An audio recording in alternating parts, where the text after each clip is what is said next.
मित्रांनो, आपण रोज देवाची आरती करतो आणि आरती झाल्यावर दिव्यावरून हात फिरवून तो डोक्यावर आणि डोळ्यावर ठेवतो. पण तुम्ही कधी विचार केला आहे का की आपण नक्की असं का करतो?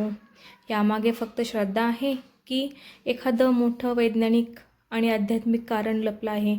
चला आजच्या व्हिडिओमध्ये यामागचं रंजक शास्त्र जाणून घेऊया. याच्या मागचं आध्यात्मिक कारण जाणून घेऊया. आरती दरम्यान होणारे मंत्रोच्चार आणि घंटानाद यामुळे वातावरणात सकारात्मक लहरी निर्माण होतात. दिव्याची ज्योत ही ऊर्जा आकर्षित करते. जेव्हा आपण हात ज्योतीवर धरतो तेव्हा ती दैवी ऊर्जा आपल्या हातामध्ये येते आणि डोक्यावर ठेवल्याने ती आपल्या शरीरात प्रवेश करते. यामागचं वैज्ञानिक आणि शास्त्रीय कारण जाणून घेऊया. ऊर्जेचं हस्तांतरण कसं होतं ते पाहूया. आपल्या हाताच्या तळव्यांमध्ये अनेक संवेदनक्षम नसा असतात. दिव्याच्या उष्णतेमुळे या नसा सक्रिय होतात. नंतर आहे चक्राचे शास्त्र. आपल्या कपाळावर आज्ञाचक्र आणि डोक्यावर सहस्रार चक्र असते. हाताची ऊब या भागांना स्पर्श केल्यावर मन शांत होते, एकाग्रता वाढते आणि ताणतणाव कमी होतो. पंचमहाभूते पाहूयात. अग्नी हे शुद्धतेचे प्रतीक आहे. डोक्यावर हात फिरवून आपण आपल्या विचारांची शुद्धी करत असतो. कधीकधी आरती घेताना आपल्या हातातून कळत नकळत चुका घडत असतात. चला तर मग आपण काय चूक करतो पाहूयात. काही लोक घाईघाईत फक्त थातूरमातूर हात लावतात. आरती घेतल्यानंतर हात झटकू नये असं म्हणतात, कारण त्यामुळे मिळालेली सकारात्मक ऊर्जा नष्ट होते. दिव्याला थेट स्पर्श करू नये असं म्हणतात. फक्त त्याची ऊब घ्यावी आणि त्यानंतर डोक्यावरून हात फिरवावा.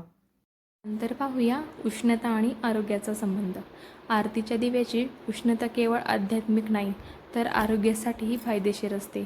जेव्हा आपण दिव्यावरून हात फिरून कपाळावर आणि डोळ्यांवर लावतो तेव्हा ती सौम्य उष्णता आपल्या डोळ्यांच्या आणि चेहऱ्यांच्या नसांना उत्तेजित करते. यामुळे आपल्या चेहऱ्याचा रक्तप्रवाह सुधारतो आणि डोळ्यांचा थकवा कमी होतो. सकाळी किंवा संध्याकाळी मंद प्रकाशात आरती घेतल्याने डोळ्यांना एक प्रकारचा आराम मिळतो. नंतर आहे कापूर आणि शुद्ध हवेचे शास्त्र. जर आरती कापुराने किंवा गाईच्या शुद्ध तुपाच्या दिव्याने केली असेल तर त्याचे महत्त्व दुप्पट होते. कापूर जाळताना हवेतील हानिकारक जंतू आणि बॅक्टेरिया नष्ट होतात.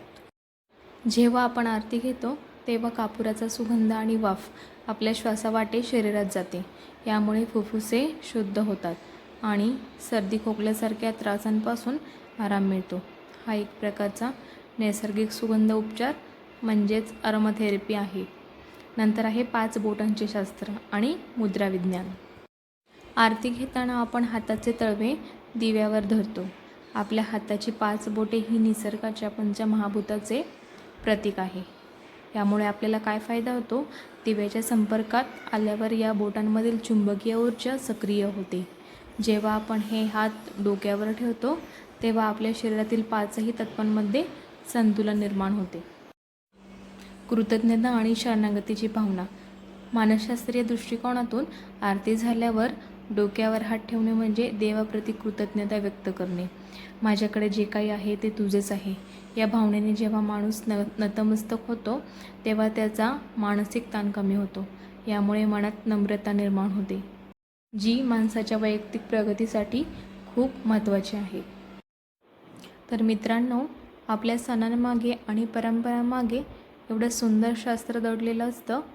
पुढच्या वेळी आरती घेताना ही गोष्ट नक्की लक्षात ठेवा. तुम्हाला ही माहिती कशी वाटली मला कमेंट करून नक्की सांगा. व्हिडिओ आवडला असेल तर लाईक करा, तुमच्या मित्रपरिवारासोबत शेअर करा आणि अशाच माहितीपूर्ण व्हिडिओसाठी चॅनलला सबस्क्राईब करायला विसरू नका. धन्यवाद.